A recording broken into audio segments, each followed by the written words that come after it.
இன்றைக்கி நைட்டு டின்னருக்கு ஒரு புதுவிதமான ஒரு டிஷ் தான் பண்ண போகிறேன். புதுவிதமானது அப்படின்னா அது எனக்கு தான். ஏன்னா இதை நான் ஃபர்ஸ்ட் டைமாக பண்ண போகிறேன். அது என்னென்னு பார்த்தீங்கன்னா வெள்ளை பூசணியில் சட்னி.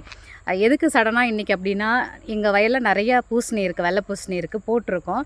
ஸோ இதை வச்சு என்னென்னலாம் பண்ணலாம் அப்படின்னு பார்க்கும்போது சட்னியும் பண்ணலாம் அப்படின்னு சொல்லிட்டு யூடியூப்பில் பார்த்தேன். ஸோ அதே மாதிரி இன்றைக்கி நம்ம பண்ண போகிறோம். ஃபஸ்ட்டு பூசணி வந்து நம்ம பறிச்சிடலாம். அங்கங்கே இருக்குது, பூசணிலாம் இருக்குது. பட் இதில் எது சரியான காய் பறிக்கிறதுக்கு அப்படின்றது எனக்கும் தெரியலை. அம்மா சொன்னாங்க சாம்பல் நிறத்தில் இருக்கிறத பறிச்சிக்கோ அப்படின்னு சொல்லி சொன்னாங்க. இது கொஞ்சம் பெருசாக இருக்குது, இது எல்லாமே வேஸ்ட் ஆகிடும். அங்கே 2 இருக்குது, இது ரொம்ப பெருசாக இருக்குது, இது வேண்டாம். எனக்கு இது ஓகேவா படுது.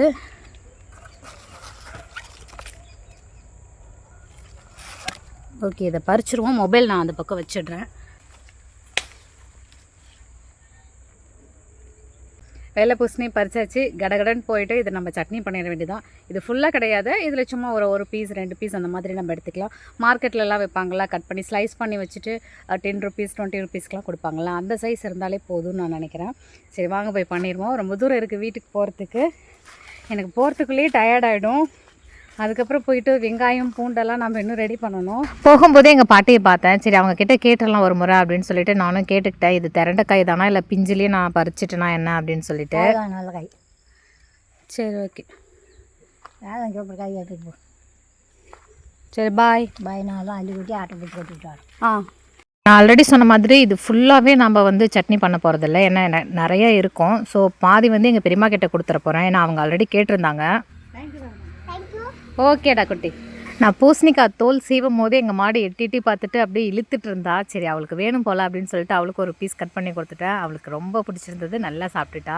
வெங்காயம் பூண்டு தேங்காய் இதெல்லாம் ரெடி பண்ணுறதுக்குள்ளேயே இருட்டாயிடுச்சு.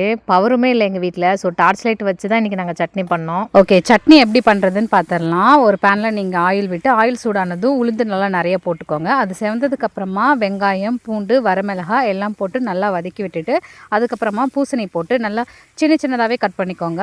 அதுக்கப்புறம் உப்பும் சேர்த்து அதை நல்லா வதக்கி விட்டுக்கோங்க. ஓரளவுக்கு வதங்கினதுக்கப்புறமா தக்காளி, அதுக்கப்புறமா கொஞ்சமாக நம்ம புளி சேர்த்து நல்லா வதக்கி விட்டுடலாம். எல்லாமே நல்லா வதங்கினதுக்கப்புறமா தேங்காயும் துருவி போட்டிங்கன்னா ரொம்ப டேஸ்ட்டாக இருக்கும். எப்போ எந்த சட்னி அரைச்சாலுமே ஒரு கொத்து இல்லைனா 2 கொத்து கருவேப்பிலை ஆட் பண்ணிப்பேன். அதையும் சேர்த்து நல்லா வதக்கி விட்டுட்டு நம்ம அரைச்சிட்டோம் அப்படின்னா சட்னி ரெடி. தோசை, இட்லி, சாப்பாடு எல்லாத்துக்குமே செட் ஆகும் இந்த சட்னிக்கு. முடிச்சுட்டு அதுக்கப்புறம் நானும் எங்கள் அக்கா வீட்டுக்கு எடுத்துகிட்டு போயிட்டேன். ஏன்னா நான் ஆல்ரெடி சொல்லியிருப்பேன் பவர் இல்லை அப்படின்னு சொல்லிட்டு. ஸோ எங்கள் அக்கா வீட்டில் எடுத்துகிட்டு போயிட்டு அவன்கிட்ட கொடுத்து மிக்ஸி ஜாரில் போட்டு நல்லா அரைச்சி எடுத்துகிட்டு வந்தாச்சு. எப்போவாவது பூசணி வாங்கினீங்க அப்படின்னா கண்டிப்பாக நீங்களும் இந்த சட்னியை ட்ரை பண்ணி பாருங்கள். எப்போவுமே நம்ம பருப்பு குழம்பு அதில் தான் போட்டு வைப்போம். அந்த மாதிரி இல்லாமல் சட்னியாக ட்ரை பண்ணி பாருங்கள், நல்லாயிருக்கும். குழந்தைங்களுமே விரும்பி சாப்பிடுவாங்க. என் பையனுக்கெல்லாம் ரொம்ப பிடிச்சிருந்தது. வீடியோ பிடிச்சிருந்தா மறக்காமல் லைக் பண்ணிவிட்டு என்னோட சேனலையும் சப்ஸ்கிரைப் பண்ணிக்கோங்க. See you all in the next video.